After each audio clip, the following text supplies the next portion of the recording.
Hello and welcome to LedgerCast. My name is Brian Krogsgaard. I'm here with Josh Ulswich. Hey, Josh. Mr. Brian, it's good to Um, be here. it is great to be with you. The Keijin gang is here. You played it. You lived it. You I lived rocked it, it. literally lived it. I mean, what better could you hope for than not only calling for it, but then actually trading it? Is there any reason why people wonder why I have the settings that I have for Yeah. this indicator? You saw it happen yesterday. Uh, This yeah. is out of my hands. This is We just some voodoo that I pay attention to, right? Yeah, trend. It's funny. I've seen the macro narratives like, oh, Bitcoin's down whatever percent. Is the party over? But when you look at trend following strategies, it was pure mean reversion. And I was curious if we would hit below 30K. We didn't on the first iteration down, but the second one got through. There were clearly like spot exchange buys that were hitting, like limit buys just above 30K. And that gave us the initial bounce. But then when we spiked down on the new daily, I think Coinbase got as low as like 28.7 or so. And right there at 29.1 was the Keijin, which is your primary high time frame bull market pullback by the dip type of area. That's what we got. So if we're to maintain momentum, then that means the bottom is in there, right? Ideally, yes. I was looking at this as one does uh, after it happens, as far as what have the prior like Kijun bounces looked like. The past two most recent ones weren't really Kijun bounces at all. The one in February, March was pre-COVID stuff, so that one didn't live very long. The ones before that don't look super great either. I mean, this one, which was a Bitstamp shenanigans, I think on May 17th, 2019, is probably the best example of what you'd hope for. Just a massive wick, a stab on that level, and then just continuation from there. Yeah. I don't know if that's what we have here. Honestly, it looks more like, just because it's forming this massive like triangular consolidation like it did in mid 2019. You see this type of thing when we're near the top. Certainly mid 2019, we saw it at the end of 2017 in December. We saw it in the Bitfinex hack, pre-Bitfinex hack, sorry, that was June 2016. These types of mean reversions. I still Yeah. feel like it's a good buy here. I I think think it it's I think it's a great buy here. We could go, if you're playing if you extrapolate Keijin out to longer time frames, like we could even go to the weekly. We hit it a few times in 2017, but that was, I mean, like total bottom on those. And usually after your first big dip, it spent like several weeks chopping or consolidating before it would break down again to hit that weekly Keijin. And I mean, one of those was the Bcash fork, which was probably the greatest attack on Bitcoin ever. They were pretty severe events then, and there's no guarantee in a bull market that you have to hit the weekly Keijin until the market's like really tired. So that would put us at like 23K, which we've talked about as a level on this podcast as could go to, but that is a much more severe total percentage drawdown.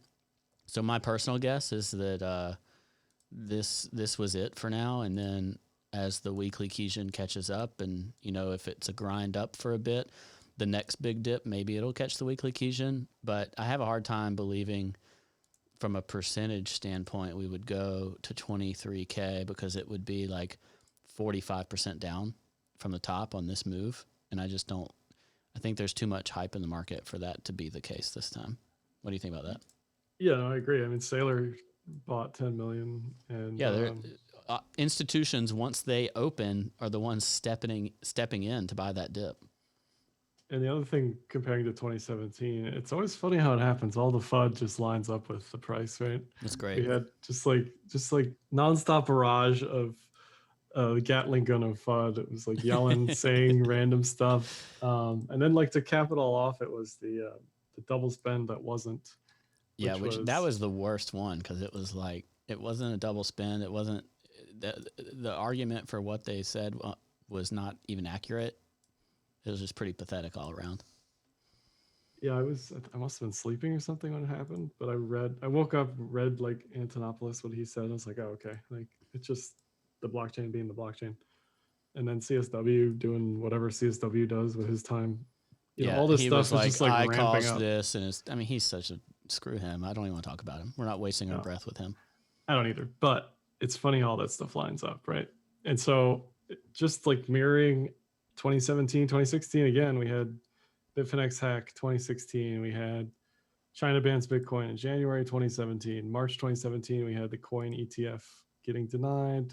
And then after that, it was Bcash, Segwit 2x, and then off to the races to 20K. But we need this stuff to solidify the pullback. And I think you're right about the 23K stuff. I don't think the market has that in it. I mean, look how alts have bounced so insanely well. They're most of them are above where they were yesterday. Like, Yeah, it makes no sense whatsoever. I It's just I think it absolute does make sense insanity. because there was a combination of people that wanted in the first place, and then people that saw deals, um, or doubled down, and then capitulation.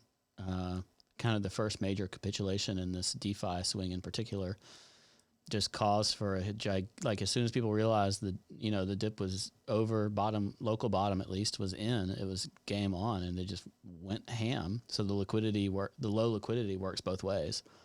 Well, I feel like the books must have been thin on the way down and thinner on the way up I, because I of the way that bounced, I can confirm that the books were thin on the way down. Okay. uh, and yeah, I mean some of these coins, especially when they have liquidity pools, but even the ones on Binance and stuff, you're splitting your liquidity between centralized exchanges and dexes. So that's part of it. And there's just not as many coins on the books on either direction. And stuff can disappear from the liquidity pools pretty quickly if it's not a hyper liquid thing. This is the DeFi perpetual index. So it's like a basket of, I don't know, some number of DeFi coins that Sam put together for FTX relative to Bitcoin. So if you look at these dailies, it almost doesn't look like a real panic, except for percentage wise. Bitcoin went down 20% top to bottom on the day. These DeFi coins went down 10% to Bitcoin. So most of these were down like 30%. And now today they've fully engulfed them to the upside. And it looks like just party on, I mean, it's really, really intense when you look at some of these moves against the dollar. Aave is one of the craziest ones I've seen so far. Like when I look at just the dollar chart, it broke down 18% on the body, hit the 20-day moving average, and then, I mean, it. One of my buddies, Pat, said it looks like it's allergic to the 20-day, how fast it ran away from it. Now it's right back up to the highs at 200. And what's amazing to me is these all look primed now to do price discovery. They all had a couple days of consolidation and the dip and the recovery, and now they look like they're just ready to go off to the races. And I think they were prepared to do that, and they were waiting on Bitcoin to do something on the smaller consolidation.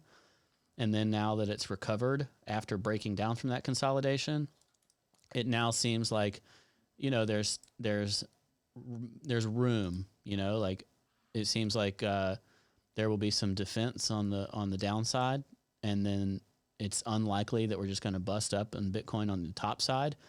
And that is this chop that could last into February, and therefore offers a license to DeFi and altcoins to continue the run, which has been my theory for what could happen since the end of the year. And it seems to be playing out so far. A lot of lines on that chart. I don't know how I feel about that. Well, the lines are trying to figure out what's this pattern going to be. So I had this smaller triangle, which I always envisioned was not going to be real. and I was trying to figure out what would the lower line be. It went lower than my line was. I had it tagging maybe 31K or something.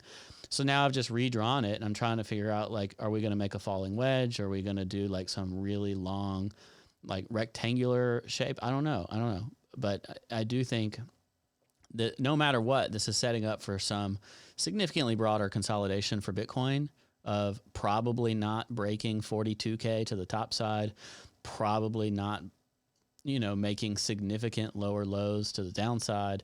And therefore, I think money, I'm going to treat it like reaccumulation on Bitcoin personally, by people that are only interested in Bitcoin, which is most of our institutional folks.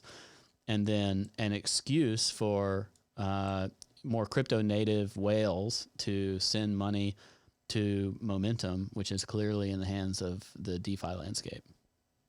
Yeah, I mean, that 29 level had to bounce, and Did. BTC it did so far. And BTC had been hammered way harder than this other stuff. I mean, ETH is back at 1250. It's like nothing ever happened, right? Link is at like what, 22 something or whatever. It's absolute madness.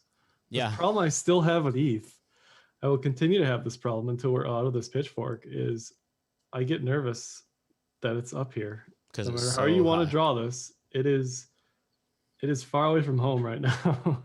Home being the midline here. But I will say I can finally breathe a sigh of relief that we got our daily Kijun touch, which we hadn't gotten since the breakout. So it's like, okay, I can finally feel comfortable to use leverage again, to get levered up, to really send it home as far as my positioning, because I did not want to get trapped up here before the breakdown.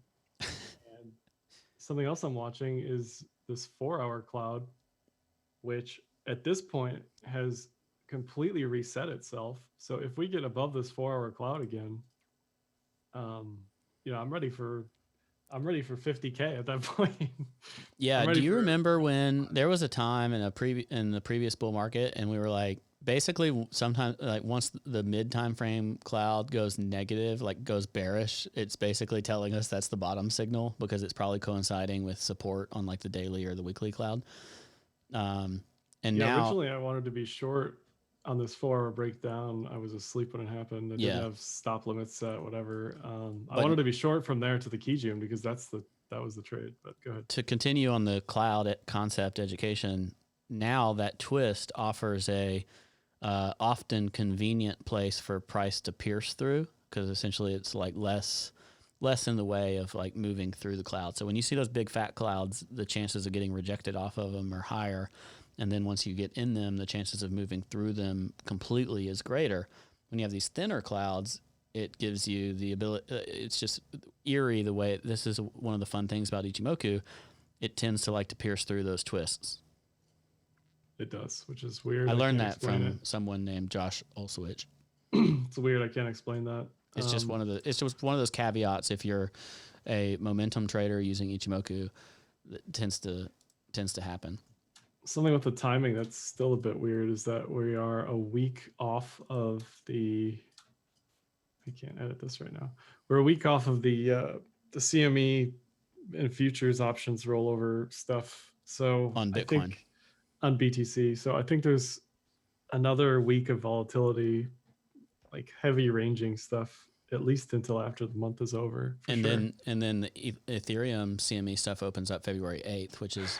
Yeah, I have that marked on my chart as like, part of me thinks it's going to chop and wait to make price expiration until CME opens up. Yeah, just a reminder how BTC started on CME. It was the literal top. So wouldn't that be funny if ETH is the literal top when CME opens? I personally don't think that'll be the case. I don't either, but. Yeah, it's funny how it lines up like that. Certainly something we're going to want to watch. I mean, if you look at on a chart, let's see, February 8th is, this could certainly pattern out, or whatever you want to call it, until then. Like, it's not that much distance. And it would be painful consolidation. Like, everybody would be like, oh my gosh, when is this move going to occur? Yeah. But you can see how this, I mean, look at this. This is like some kind of Well, look how consolidated before this move. I didn't think this move was even going to happen. Um, before what was it? I Which was one? I'm looking at your monthly chart. What no. the? Somebody showed me this BTC monthly chart on Yeah, linear, and I threw up in my mouth a little yeah. bit. It's a little terrifying. It doesn't look great, folks. I'm not gonna lie. Eh. um, I no, I feel like but it's one of those where it just means. I mean, when I said the top is in for the quarter, and then I revised to January, uh, it could be for the quarter. Like it could take some time to cool off after that. You know, it's not the end of the world. Um, but I think because of the momentum of Bitcoin, it's probably only like a month. But um, what I'm even though saying, you have a bearish candle, you can still have another monthly candle that like disobeys the one. Like one monthly candle is hard to judge. I agree, but where we stand here, it's not looking amazing. What I was saying with ETH is this: when this like chop was going on, I wasn't even sure the rest of this was going to happen. So I feel like we're sort of in that same situation. We've had these chops on ETH so many times. Yeah. Um, And what we're it seeing feels like now, it's worth saying that one at the very top is also the like a really pathetic all time high. You yeah, there could was no price discovery really. no, I mean it went up another like $30 or something. I have the line drawn on mine where it broke that all time high, didn't get a close. So some people would say it's a swing failure pattern, and now it's just a bearish retest, and this is going to break down to $600. I would love that. I would so love that. I know you Oh would love man. that. I do not. I do not think that matches with the animal spirits of the market. You know, The Marins and whatnot.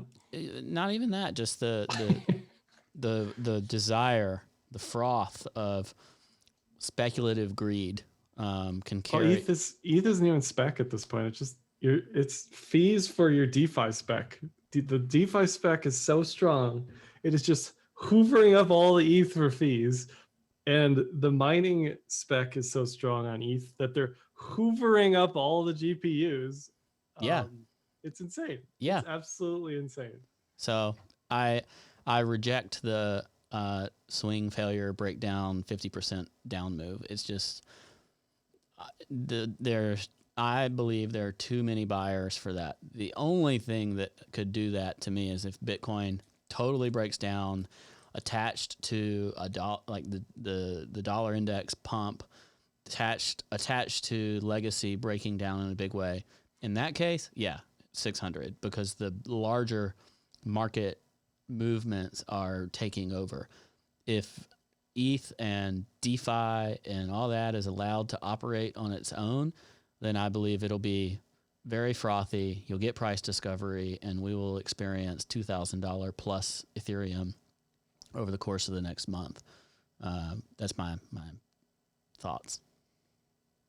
Basically, I think it'll make that move right around CME's open, and then spend the month of February going ham. And the party ends sometime in February, rotates to BTC, alts get smoked. BTC makes its move in late Q1. Is that too easy? I don't like the timetable, but sure. You don't like a timetable from a seasonality perspective, right? Right. So Q1 for BTC has been negative 12% on average since 2014. So you can't really expect more than 10% out of BTC, I think, this quarter, like conservatively or even non-conservatively. It just taxes whatever reason, pick your poison. Sell in April. Buy in May? No. What's Q1? Sell in May and go away. Buy in March, sell in May and go away. And I don't know, maybe. But Q1 has historically been the best quarter for Ethereum. Has it? Didn't you say that? I think that was a stat you gave me at some point. I think somebody told me that ETH BTC does well in Q1. Okay, well, that's good enough for me. I'm looking to stack Bitcoin, so whatever. Which is what we're seeing now, I think. Oh, yeah, let's just go ahead and go to that ETH BTC chart because I don't know. Josh, you're our White Coffee and expert, but yeah. ETH BTC is got some White Coffee and vibes on it, right? Does it? Are we looking at the same chart? Yeah.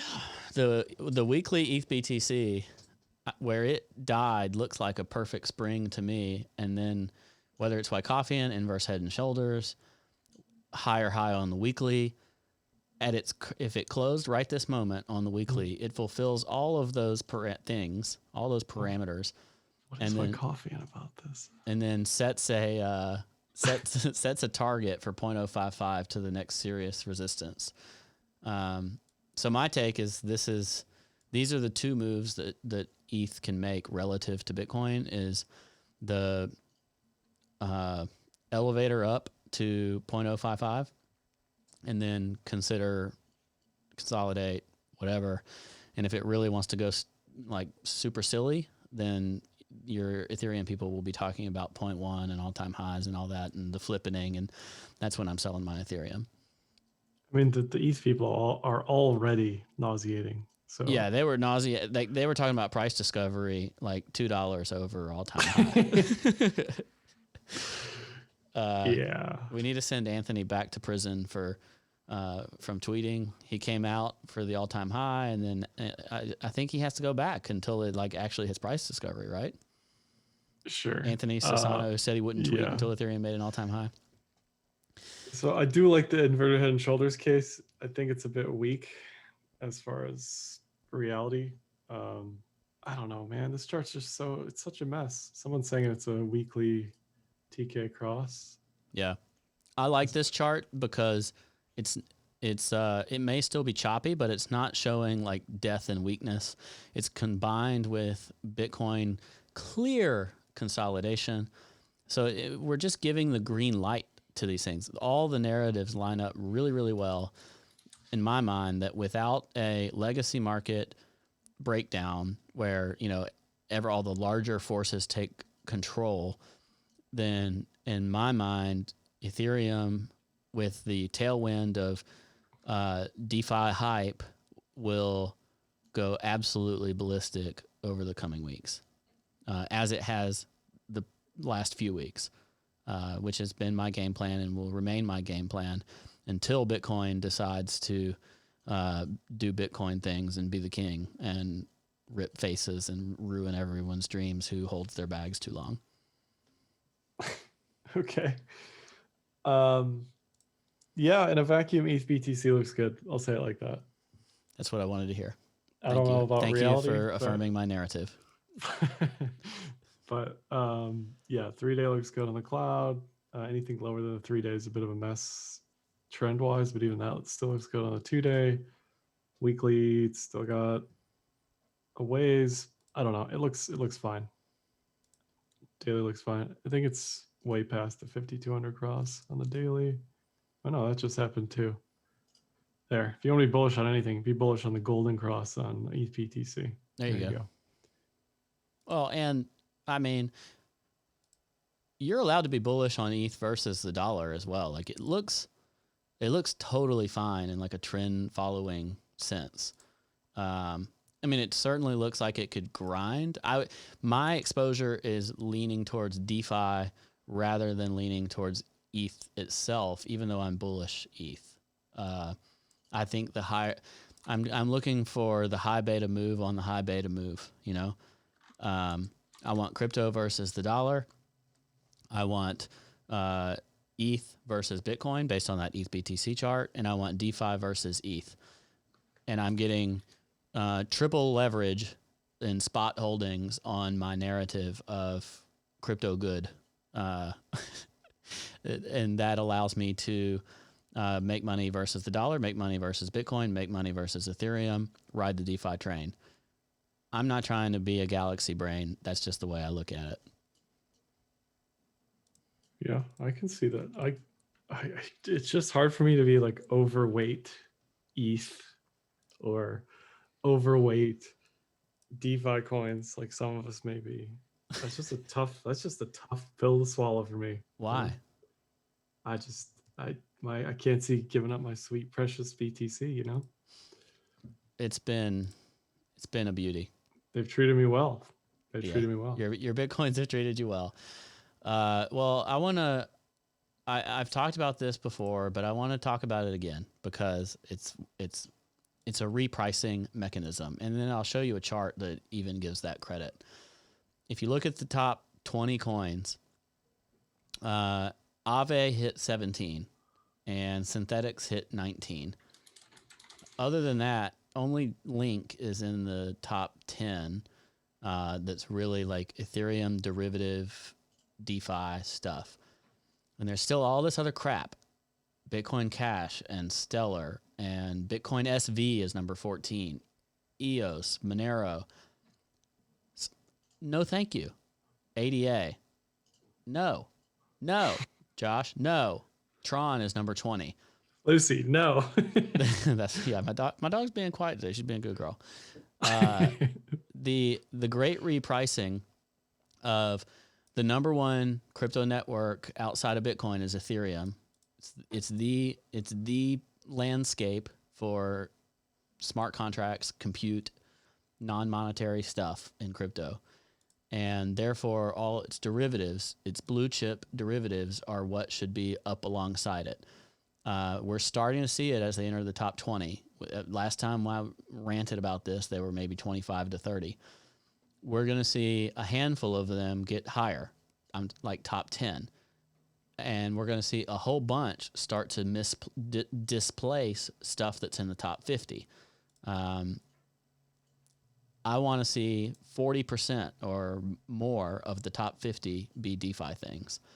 Right now, if you look at them from a relative market cap standpoint, there's plenty of space for them to continue to move up. A good example of one, this is just, and you can see it on the chart, is Sushi. So I've made a comparison this week, and I want to get your thoughts on it. To me, I think Sushi has a lot going for it, and it makes me feel like Sushi is DeFi's version of Binance, whereas Uni is DeFi's version of Coinbase. Sushi's moving fast. They're pulling a lot of volume. They're locking a lot of dollars in liquidity. They're adding a lot of new features. They have tons of stuff going on. And I think what we've seen is the USD chart in particular just riding a constant, fast moving average up, not even bothering to pattern out on like a daily time frame, because it's purely playing catch up, because it's still like under $1 billion, whereas Uniswap is, it's 1.7 billion fully diluted. Uniswap's 8.8 billion. And so for Sushi to become half of a Uniswap, it's still got multiples left in it as a relative basis.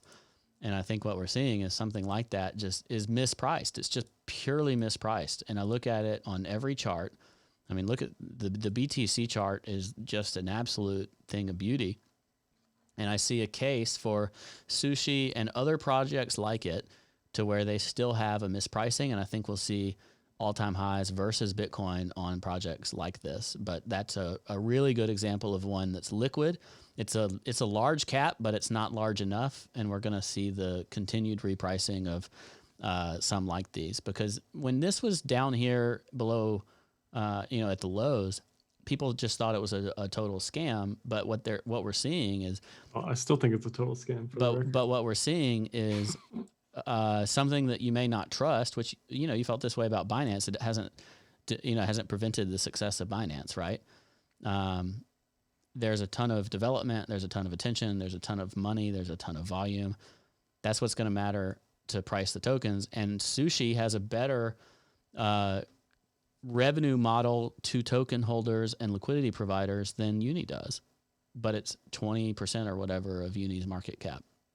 Those are the types of arguments that I think we can look at in order to determine, is there still room in this market? And that's why I think there is. And that's how I'm looking at them when I'm trying to figure out what's the opportunity for some of these, because it's just a straight up, the flippening of the coin rankings has to occur, and therefore we will see it occur. So the outpacing will be on DeFi over any of these legacy chains. And then within DeFi, it'll go towards the ones that are moving fast and pulling all this attention and activity over the ones that are moving slower. I mean, I think that's great when the market's hot, and the market is hot. That's what I'm saying. You take advantage when the market's hot. Yeah. I mean, the first thing we always talk about market cap. I don't know why in God's name we talk about market cap, but I agree with you that there's going to be a reshuffling, but the whole idea of a market cap table is a joke. So it doesn't really matter to me. It's irrelevant. I know in my head which projects are worth zero, and that's all that matters to me. I reject your reality and substitute it with my But own. the price that's on the chart is therefore going to reflect in the market cap itself. The price on the chart is going to reflect in the market cap. Yeah. The number goes up, market cap goes up. Yes. You look at, Yes. you do a comparative analysis between multiple coins, and the easiest thing to fall on is market cap or fully diluted market cap. And this is why I don't want to bother picking 1 or 5. Just like give me a basket of 10. I'm glad you brought this 20, up because it's what I wanted to talk about. Am I allowed to talk about this now? You can talk about whatever you want, man. Okay. But yeah, that's because for me, I'm just like, let me just buy it in one fell swoop. I don't care what it is, right? Like, let's get this out of my system. Let's just get it over with. So what you're talking about, I would say, is easy mode. Okay. Right. That's what I want. I'm lazy. I want easy mode. I don't care about any of these food garbage tokens. Okay. In a tweet late last night, just laying down, just bathing in the glory of the positive retrace after that meltdown. I was thinking about this, and my mind is that I shared balanced portfolios are good if you're satisfied with matching index performance, so like sector performance, but they add risk by preventing quick exits, which are difficult. And if you want to beat the index, then you need to be opinionated and concentrated in your positioning. And yeah, we've talked about that before. Right. So I was talking to my buddy Messi, and he responded essentially like, he's taking his shot on like his bags, right? And what I would like to clarify in that is that I think what I'm trying to do by being concentrated within a sector, rather than saying I want, all 10 bags in this index, I'm saying I want to eliminate ranges. If you do like a performance simulation, like a Monte Carlo simulation of, different traders and what they choose, I want to consider all the potential outcomes.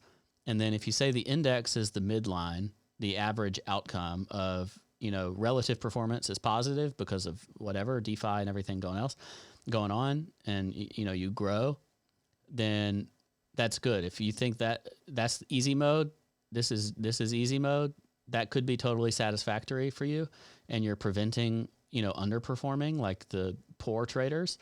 What I want to do is outperform that. I want to say, what can I do to try to increase my chances of being towards the top of the simulation? And for me, in order to do that, it's by trying to be smarter than other people in the ecosystem and not just pick the 10 or whatever in the index, but pick the ones that I feel like have this blend of momentum and value and, these other things that are going to give me an opportunity to be on the top range of the simulation. That's obviously a bet. That's obviously a bet on myself, right? Not rather than abiding by the market trends. There's hubris involved in this, absolutely, but it also gives me a greater potential to outperform and have, the kind of life-changing gains that I want, etc. Yes. You just think it's hubris, right? You're No, cool with the red line? I think it's completely possible to do the green line. I just don't care enough. I don't want to work hard enough to shuffle all my stuff around constantly and deal with low liquidity, poor exchange stuff. Like, I don't want to think about that, right? I want to put my money on a few places, and I want to trade really well on medium leverage, right? Like, I'm satisfied with that 100%. That's good enough for me because that's my strength. Your strength is being the green line, right? Like, Trying to be the green line. Trying to be the green line, right? Yeah, there are versions of the simulation where I'm not the green line, but I'm willing to take that risk. That's my risk. And for what it's worth, you mentioned leverage. That's another way to get at some of these greater performances, but most people, you are smart with leverage. Most people are not. And most people with leverage are going to put themselves right there on the bottom part of the simulation, Yeah, but trading all this low liquidity stuff is another type of leverage. Yes, Just it's a different type of leverage. You could trade just ETH and large caps, use leverage, low leverage, and with smart management of that leverage, also become the green line. So there's different ways to go about this. So as someone who knows their strength and weakness, like I have zero issue with blending strategies and adopting some sort of index type DeFi thing and being between the green and the red line, right? Like that's for people who are listening to this and not seeing it, just the performance of somebody versus concentrated into DeFi coins versus it's almost like active and passive management. It's like that type of conversation where it's like hyperactive management. Yeah. It's like that's how I personally see your trading style is Yes. hyperactive management. I am on hyperactive management. There's no doubt about that. I totally admit it. Josh, I tend to overtrade a little bit. But I don't say that in like a negative connotation. I just mean that's how I would classify it, Yeah, I do a ton of rotation and I attempt to time my trades, and it's part of my attempt to be like water, to go with the market's movements, and I try to prevent some of my drawdowns that way. Sometimes, like last night, I can't. Like I either don't predict it or I don't prepare well enough. Yada yada. But yeah, I do more active trades, and you know what, Josh? Thankfully, I can use Matcha to make those active trades, and other people can try Matcha too, because a lot of these DeFi tokens, once they get on the centralized exchanges, now recently we've seen massive moves on all of them, but a lot of them aren't even on centralized exchanges. And even if they are on centralized exchanges, you may want to make these trades in a non-custodial manner where you use your Ethereum or your USDC or your WBTC that's already on your wallet to make these trades. You can do that with Matcha at ledgerstatus.com/Matcha. You can even set limit orders so that you can be ready to buy those dips when they occur. Unlike me last night, I did not buy any of the dips. I just rode the waves down, but I wish I could have. And if I could have, I would have done it with Matcha. But I do my rotations in these coins with Matcha. Josh, I must be putting like 90% plus of my trade volume through Matcha these days. And they carry everything I want because they pool and aggregate liquidity between SushiSwap and Uniswap and Balancer and the 0x protocol. And in fact, a token that I've been picking up quite a bit of, it's not on Uniswap. So if somebody was going to look for it on Uniswap, they wouldn't even find it. It's actually only on SushiSwap. So I don't care about that because I just go to Matcha at ledgerstatus.com/Matcha. Try it today. It's the best DeFi trading experience that exists. Thanks to Matcha for being a Ledger Status partner. We appreciate you guys. All right. What in the world are you looking at? Looking at ZRX. Oh yeah. You can't talk about Matcha without talking about ZRX. This is not to shill their token for shilling their token. This is just talking about their token. Josh may blast it here. I have no idea. Well, it has nothing to do with our partnership. No, it doesn't. But I just did an article for BNC on ZRX, and it's interesting how 35 cents went from the ceiling to the floor in like a day. The chart still looks not great to me, but it might be a buy and hold. I don't know. It's not for me. The ZRX BTC pair looks disastrous. From memory, there's a specific look on the ZRX BTC chart that I've been interested in.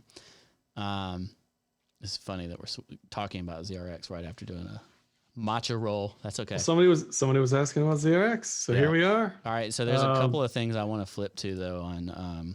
Yeah, we can get to that. But I was saying to you earlier today that there was a bullish div on this. There's actually a bullish div on a lot of BTC pairs right now, very similar to this, which is, again, why I like Q2. This is setting up for a Q2 Kumo breakout. So just keep that in mind. But go ahead. On those BTC pairs? Yeah, on any of these BTC pairs you look at that have a cloud fractal that looks like this with a bullish divergence. I mean, BNB, so I just did BNB yesterday. Look at BNB BTC. Yeah, I don't doubt it. Very similar with So a you like multi-month. Q2 for our alts run, right? Right. I like Q2 for alt seasons, Q2 for alts Whew. outperforming BTC. Josh, you have no idea how that makes me feel. I mean, that's just seasonality. But this You know is that a Antonio multi Banderas gif where he's just like, oh. I need to cut that out. multi. No, you're fine. Multi-month bull div on BNB BTC. Anyway, Yeah. so yeah, there are a lot of alt charts that are set up for some sort of recovery rather soon. I love that people think it's not alt season right now because I'm having the best trading month of my life, trading only alts. So if it has, You say that like we didn't just have a conversation about concentrating your bets. Like, yes, you're they not are trading concentrated alts. bets. It's not You're an trading like index. 2 or 3 things, right? Yeah, it's Like, not an index, but even on an index, they're performing pretty well. I'll show that in a minute. I want to close the loop on ZRX. yeah. I was watching the way it based and the way it was acting around the 200-day moving average. It broke above it, and that liquidity event last night was so crazy. It had a 23% down move, but went right and slammed the 200-day moving average versus USD. So it's actually really interesting to me right now, the way it's playing out. More interestingly is actually the BTC pair, because it's just, I would call it decision time for ZRX. And this is a lot of alts. And this is why, like, there's another meme for this, like where you show the tiny little MACD crossover and you're like, it's alt season. It's like the tiniest little blip versus BTC. That's essentially what ZRX looks like, because it looks like it might have, dipped below its multi-touch all-time low relative to BTC and be using that as support. So if it's going to run, in my mind, it needs to hold this to prove that it can continue to do it relative to BTC, because that's what's going to matter in crypto. And that's just a hard goal. It's hard to outperform BTC. That said, did I share with you that website? Like, did I beat ETH or something? did I beat ETH? It shows you. I'll pull it up in a sec. But and honestly, with all these DeFi tokens, that's secondary too. It's like, can you beat the dollar? Can you beat BTC? Can you beat ETH? Because you take triple leverage, it's triple risk in that sense. I showed the DeFi BTC index that I just custom drew in my charting software. This is why, to me, it has been alt season, because it's 1, 2, 3. This is the 4th week of relative to BTC up moves, and even on using the weekly close as my basis, the DeFi index from FTX, I think, is up 69% relative to BTC, while BTC's chopped. So that was my thesis. I'm up a lot of BTC relative, and USD. And therefore, if it hasn't started yet, then I'm quite pleased. But also, if this is all I get, I'm still quite pleased, because my timing was good enough. If it lasts multiple months, then this is going to get significantly more frothy than even I would have anticipated. All right, so what's this website that you got up?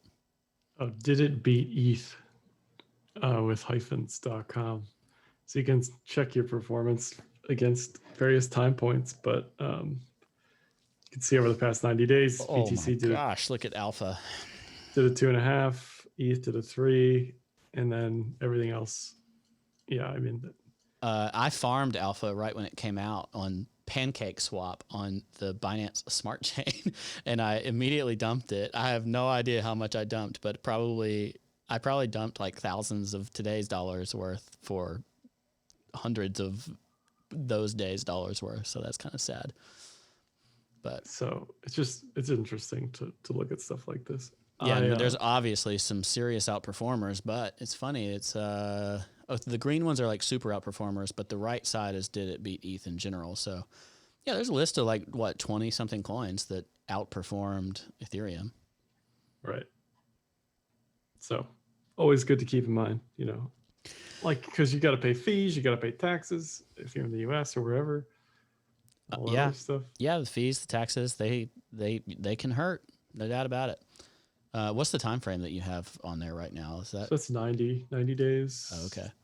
Yeah, dude. I'm curious of like the 14. What's today? The 21st. 30 days good. Because I first was saying, like, I think we were doing the warm up innings on Christmas, around Christmas. And look at the top performer. Hey, hey, hey, hey, hey. So Rook has that. This is part of my euphoria. Is I've been like, I was buying Rook a lot below $100, and so it's the top performer in the last 30 days. So maybe my bias is because of a proper selection, so I'm getting a head start. If you can do that and you can compound something, then that's great. So maybe it's not alt season yet. Maybe I just got lucky and I'm in a couple of the positions that have outperformed. Yeah, I think that's fair. I don't know if you got lucky, but you got smart. You know, Yeah. you did whatever you needed to do. You talked to the Got witch, the job done. talked to the crypto witch, and she gave you some The answers. crypto witch. Oh man. What else is going on? I don't know. I just feel like the alts bounce is just absolutely insane. Yeah, it's tough to ignore. We'll link that website, Rect Trader, in the show notes, but it's Did I Beat ETH with a bunch of hyphens in it. Did it beat? Did I'll it post beat ETH? here. Yeah. One of the things I want to talk about, got a question about, and I think it's worth asking. So we had that recovery. Are we doing a bearish retest right now, or is it just like kind of chop land for you? Like, because when I look at medium time frames, this is where I would expect us to chill. Like we recovered off last night, but I don't know that we'll make like a new high right away on majors, particularly on ETH even. So I personally think we're just in a land of chop. Do you have any thoughts about that? I'm still high on buying 29K. So for me, like as long as it holds above 29, I'm happy. So I don't you'll know how just long. hold that position above 29, like you're not saying I'm going to take profit on that purchase and look for lower. You're just riding it. Yeah, so I took profit on some of it. I still have the spot positions, but I'm not gonna dump it for any reason really. Yeah. That would the only reason you're getting rid of the 29K buy or a Kijun bounce, whatever, is because you think the trend is over, and I don't think that's the case. So I'm just waiting for the 4-hour to reset on BTC to re-margin long at this point, as far as my expectation. So yeah, this. Yeah, this but you're doesn't- out of your margin longs. Yes, this doesn't look like something that's gonna be straightforward. You know, That's kind of because- how I feel too. Like if I was in a margin position, this is where I would probably want to be out of it. I think the market's going to think through that in general. And then you have things like resetting funding rates and let it consolidate and do its thing. We got the futures and options thing we talked about. We've got legacy stuff coming up with stimulus eventually getting passed. Yeah, I won't be surprised if we spend the next several days between, like 31 and 35. Or maybe even we'll be talking next week and it'll still be that, which all that does is because of how prime and how huge those alts bounces were. If Bitcoin stays in that range, it's just time for DeFi season to keep frothing up. Does it slow down or does it just keep going? DeFi season? Yeah. I think all the majors are ready to go to highs. It's like nonstop. Yeah, I think that move last night was just a massive spring. Like if I look at Aave, we looked at BTC just there and it was struggling underneath the prior consolidation. When I look at something like Aave, it cleared it and it looks like it's just ready to keep going. The daily is like fully engulfed. Yesterday's what are those called? Like a harami candle? I call them like a seppuku. Is that how you pronounce that? What? Seppuku. I don't know the Japanese suicide. That's No, seppuku. Seppuku. Thank you. Sorry.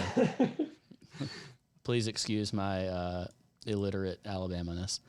Yeah, there's like massive just punishment candles, and it completely engulfed it today. That's not. It could consolidate a little, like maybe tomorrow is one of those tiny little dojis or something, but I think these are just going to go slam into price exploration, especially going into the weekend, losing the the limitations of the legacy markets being open. Something like Aave just looks freaking incredible to me versus BTC. It just cleared the 0.618 between its BTC relative all-time high and the lows of November. And from where I called out the pennant breakout on something like Aave, it's a 90% move to its all-time high. I think it's going to the all-time high versus BTC. And then the measured move would be 0.014 versus BTC. And that would mark a 235% move from the breakout. And from, let's say you bought it right now, that would still mark another 150% for something like Aave. Versus BTC, let's say BTC is the same price. Let's measure out 150% for Aave from here. This is going to put us at $500, I'm pretty sure. 150, lo and behold, that is our $500 target. So that's my Galaxy Brain math. That's so. The measured move on Aave relative to BTC's breakout and price exploration into all-time high. If Bitcoin doesn't change prices, that would put Aave to $500 each. And that was my Shopify-esque breakout, slam, bam, thank you, ma'am, DeFi season. What was it, 2.5 from here? That's a little over 2x from here. Okay, I'll believe it when I see it.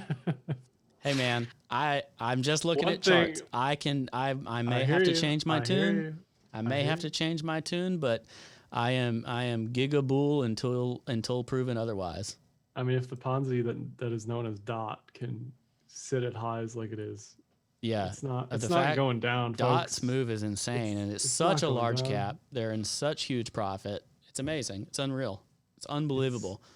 There's clearly some forces at work here And that aren't natural. Compared to Aave, like, what is the?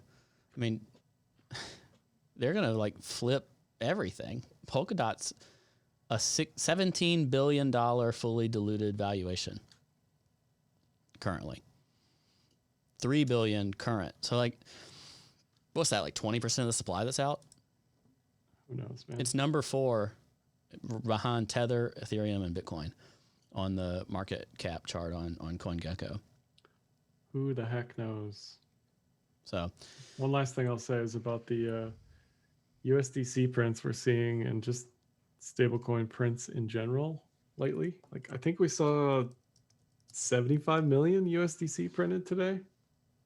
yeah, And to me, that's incredibly bullish. It's either people onboarding into DeFi, onboarding into crypto in general, or just using it for lending.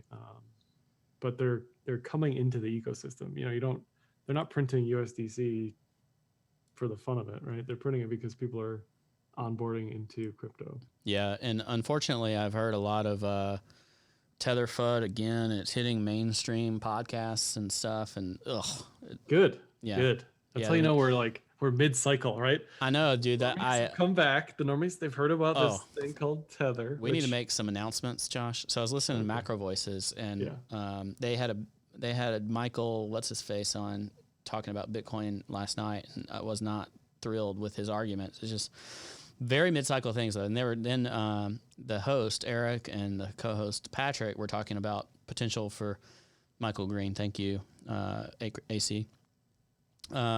They were talking about whether it was Bitcoin top.